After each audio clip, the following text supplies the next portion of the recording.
The Hearthside Chronicles, Book 4, The Orchard That Had No Edge. Chapter 3, The Second Boundary. The light inside the orchard was different in the afternoon, Daniel noticed almost at once. That morning it had come down thin and grey through cloud, the trees dark and dripping. Now it fell in long gold bars between the rows, warm and slow, catching the dust that rose from the grass each time his boots disturbed it, so that the whole avenue ahead of them seemed to shimmer faintly, like the air above a road in summer. "It's prettier now," he said. "It's always prettier once you've stopped fighting it," Silas said. "Come on. We'll start from the wall you already know is real and work outward from there and see what the tape says this time." They walked to the dry stone wall at the eastern edge, the one Daniel had apparently crossed and recrossed all morning without noticing, and this time, with Silas beside him and nothing much to do but pay attention, he saw it plainly enough.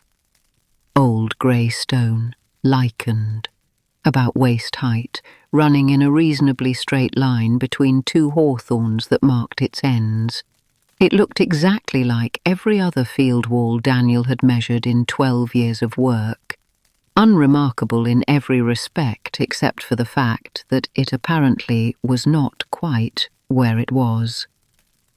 "Put your hand on it," Silas suggested. Daniel did.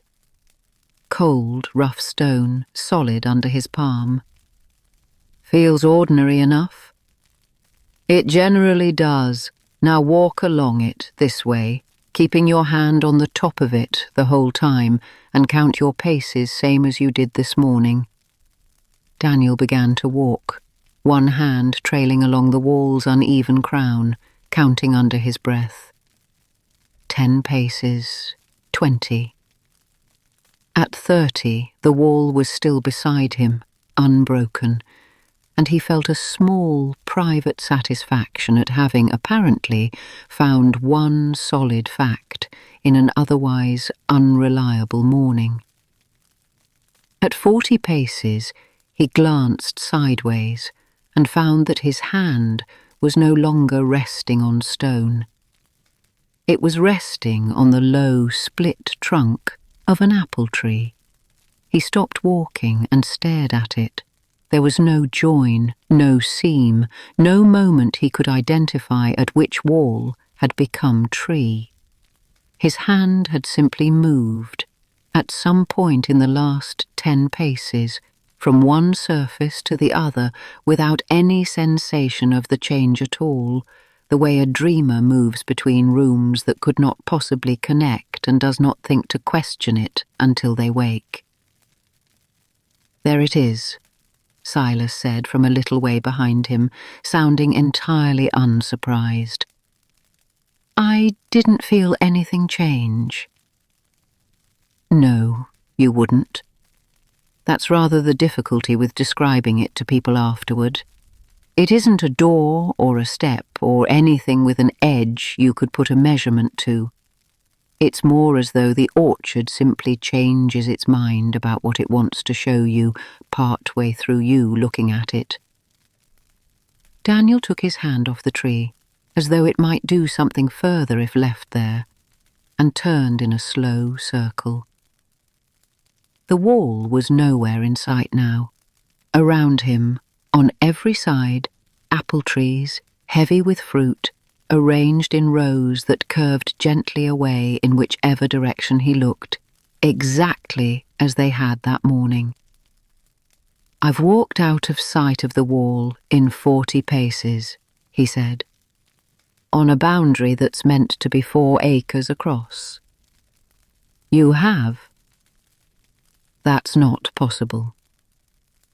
"You keep saying that," Silas said, with something that might, in a less patient man, have been mild exasperation.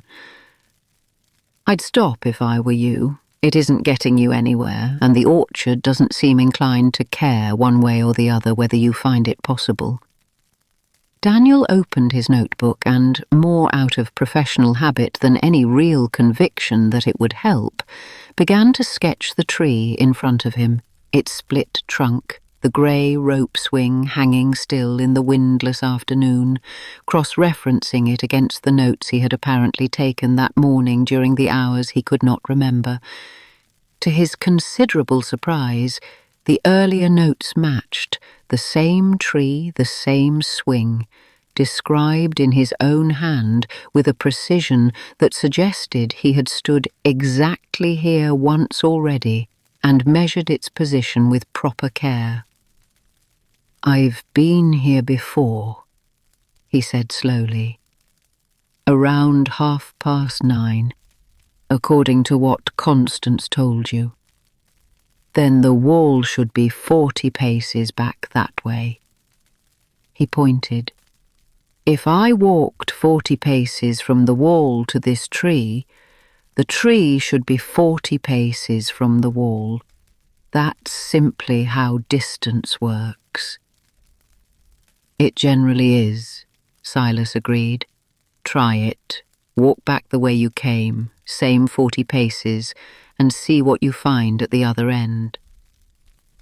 Daniel counted his steps back with careful precision, retracing what he was certain was the exact line he had just walked, watching the ground and the trees on either side with a surveyor's practiced attention to detail, determined this time not to be caught unaware by whatever the orchard chose to do. At 40 paces, there was no wall.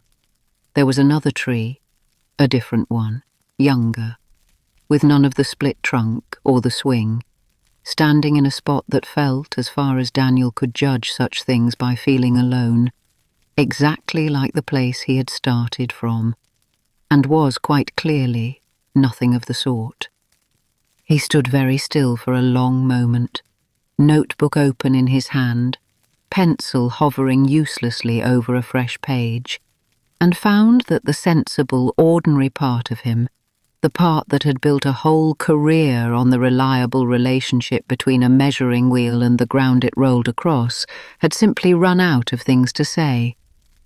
"All right," he said finally, closing the notebook. "I believe you." "That didn't take as long as it usually does," Silas said with evident approval. "Most people want to try it a third time, just to be thorough."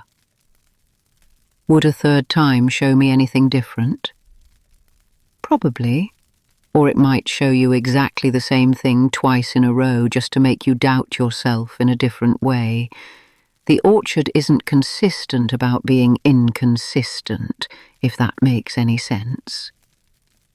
"It doesn't, particularly." "No," Silas agreed. "I've stopped expecting it to."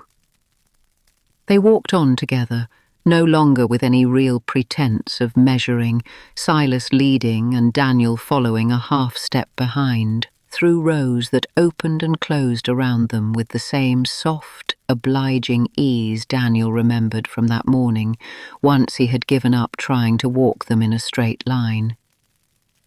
The gold light deepened as the afternoon wore on, and somewhere off among the trees a blackbird was singing, unhurried, the notes falling one after another, like something being poured out slowly and without any need to finish quickly. "Can I ask you something else?" Daniel said after a while. "You can ask." "This morning you said the orchard has folded up versions of things happening side by side.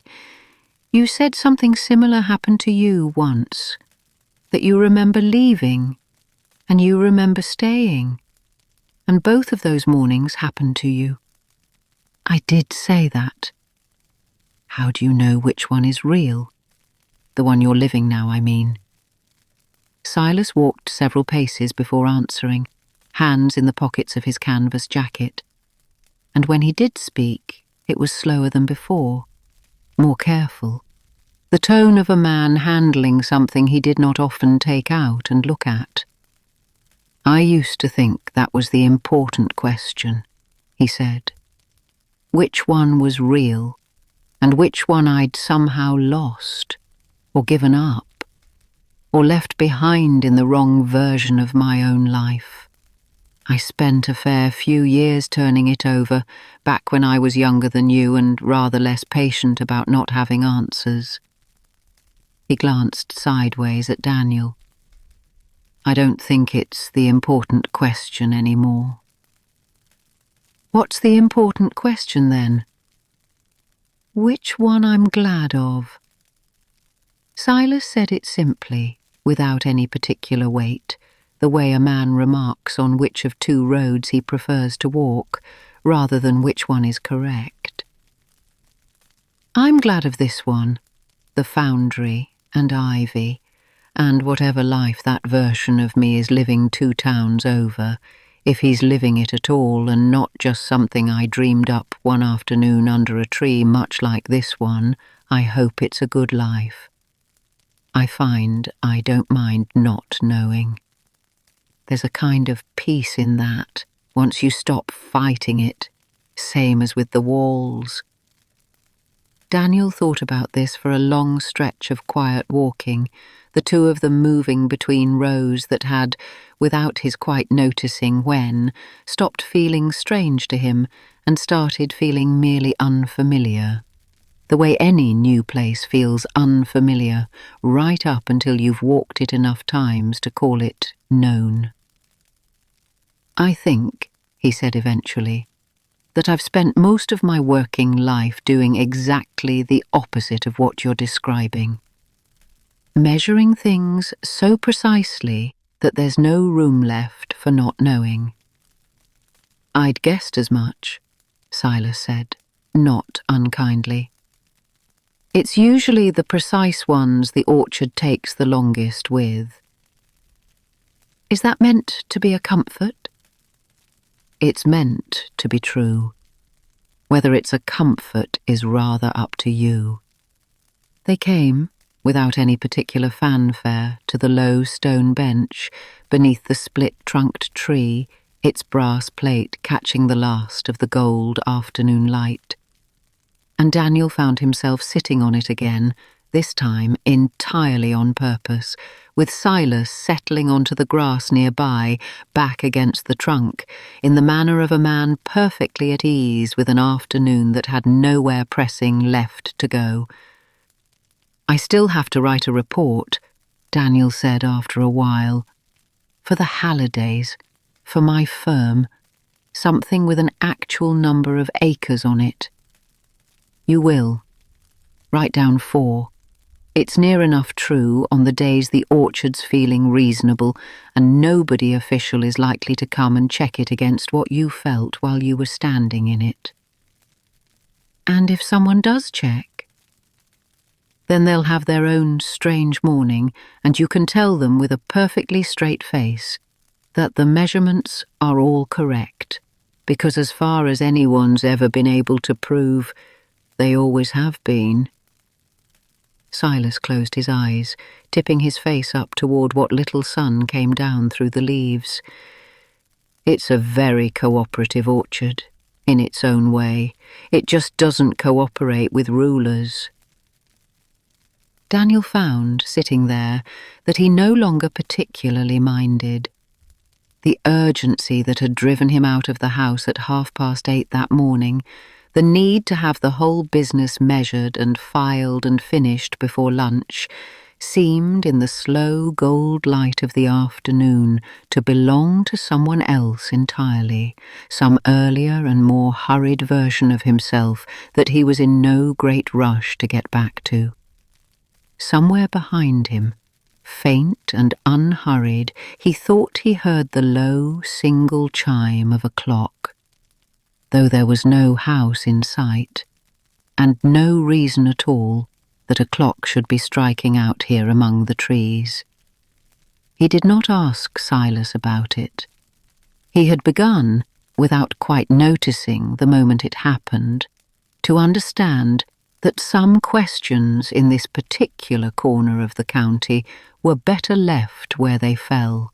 the way a fallen apple was better left for whoever the orchard meant to have it, and simply closed his eyes instead, and let the afternoon go on without him for a while.